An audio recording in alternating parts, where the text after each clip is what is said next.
Hello everybody, how are you doing? I'm Vito, and today I'm going to try to answer one simple question with you, which is, can your digital second brain revolutionize your productivity and personal life? And I'm going to try to do so by telling you what annoys me the most, which is information overwhelm. I read a lot of books, listen a lot of podcasts, and watch a lot of YouTube videos, and overall I consume a whole lot of materials. But I end up information overwhelmed, and I don't know really what to do with that information. And I guess that this has also happened to you, maybe. How many times you had difficulties to actually retrieve even one single piece of information from a book you've read? Or, I don't know, maybe how much time you spent looking for a file you know was in your computer, but you just couldn't find it, and you were there spending countless times to actually try to look for it. Or, yet, how many times did you went to the grocery store and you forgot to actually write to buy vegetables? So you said, okay, I'm going to remember that the first thing I see. Then you arrive home and you realize, I forgot to buy vegetables. Or maybe even now, that you're listening to this talk and you're not really enjoying the moment because you're thinking about what to do next. Well, I'm going to tell you that's completely normal. And that's because our brain has to process more than 74 gigabytes of data per day. I mean, that's a lot. That's like reading 3.6 times every article there is on Wikipedia. We can't possibly do it.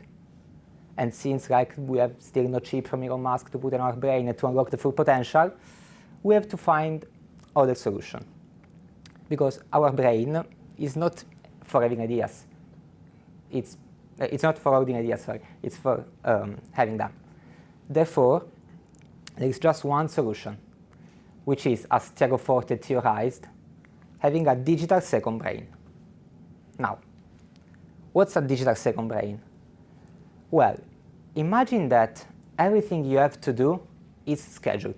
You receive notification for every meeting you have to do, for every appointment you have. You can retrieve every single piece of information you've ever read in every book, in lectures, everything you've ever read or seen somewhere. Well, that would be awesome, wouldn't it? And also, like for every new project we have to start, for every new things we have to do, we need some information.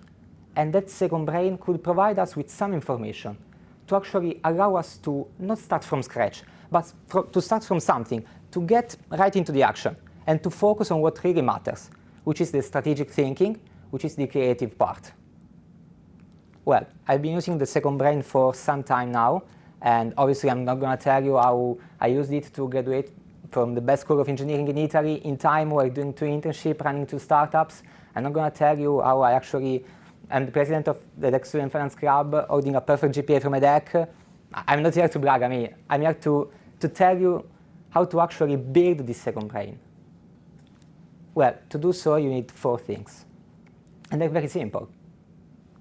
You need a calendar app of your choice, where you actually have to put your meetings there, you have to put your appointments there so that you don't forget about them. Then you need a note-taking app, could be whatever note-taking app you actually prefer, and you can use it to jot down something you've read somewhere, something you've listened in a conversation, or maybe also to buy that vegetables so that you don't forget. Then you need a Drive app to actually put it on the cloud and be able to retrieve information from everywhere in the world at any point in time. And the 4th thing is a bit of automation so that we don't do the mundane things, that the manual stuff that we don't want to do, such as putting some calendar invite from Gmail to Google Calendar, but we can do it automatically. Well, there are different apps to do so, and I'm using one which is called Notion. And that's how a second brain actually could look like if you put it all together. As you can see from there, you have different parts of these dashboards where all your life is under your control. You have your areas, such as personal, side hustle, fitness, travel, language, investing, whatever you actually want to study and focus on.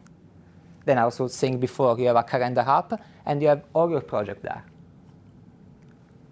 Now, if you really want to achieve that flow into your life where you just go into the action when you have to start a new project, and you don't have to think about, oh my god, where I can retrieve information, where I can start. You need to manage three things.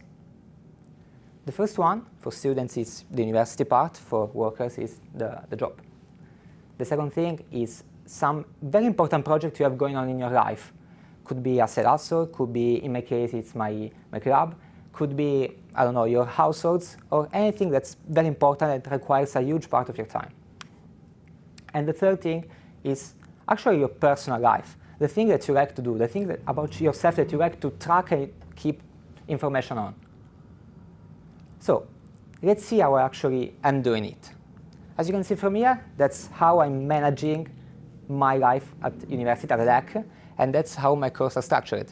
As you can see from there, I have every course I'm attending, and inside every single page you have like the lectures, everything the professor says, every info about the exams, so I don't have to actually remember all of this information. And every time I want to study it, it's easily retrievable. And like a little trick, when the professor asks, who remember topic X? Well, in like a matter of 30 seconds, I can retrieve the topic X, read the definition, tell it to the professor, and appear like the smartest one in the room, but I'm not. Second thing is, as I was saying before, the project, a side hustle, the household, something very big going on in your life that requires a huge part of your time.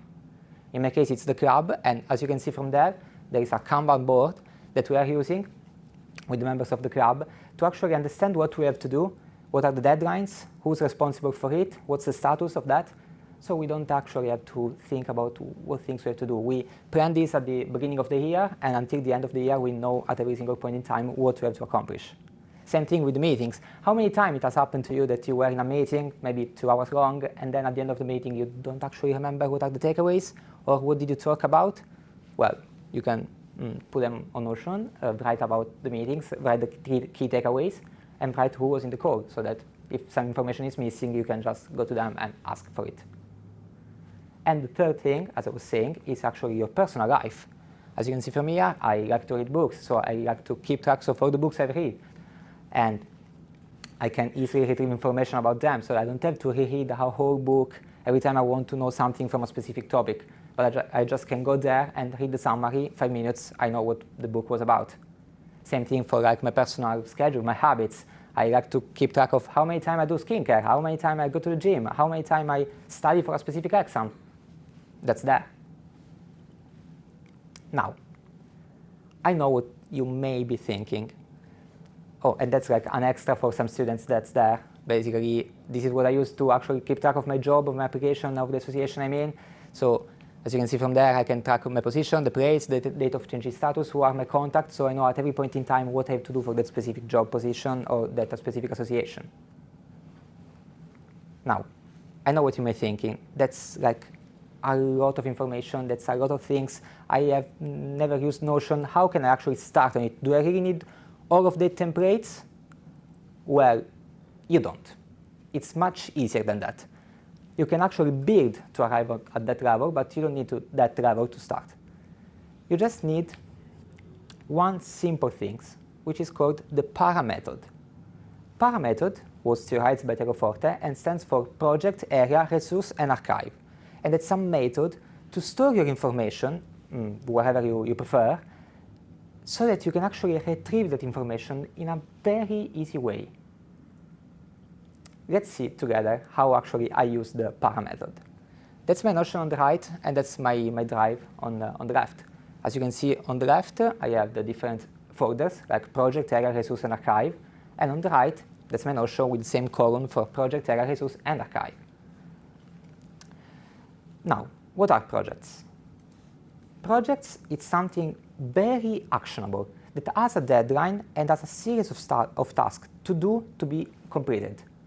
For example, I have here my TEDx Business School, so my master actually. It's a very big project, but it's still a project. There is a deadline, the graduation date, and to actually arrive there, I have to complete a series of tasks, which are the exams.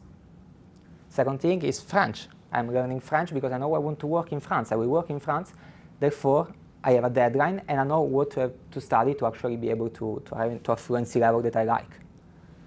There I also have the TEDx. I'm delivering it right now. I have to study for it. Today is the deadline. All the study I've done were the tasks to complete.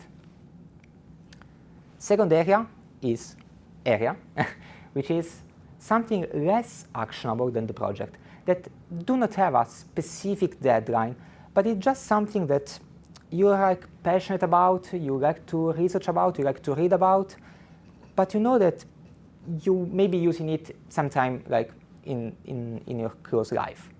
Therefore, like there I have my ideas, which I think are the most important thing. I have the entrepreneurship part because I like to read about startups and what's going on in the world. I have my finance tracker, I have my book tracker, my habit tracker. It's something that, you know, it has not a deadline, but it's something that I like to do, and I would like to continue doing so.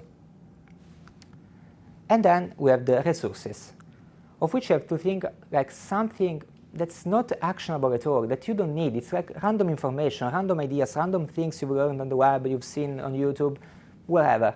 But you can't forget about them. You have to put it somewhere.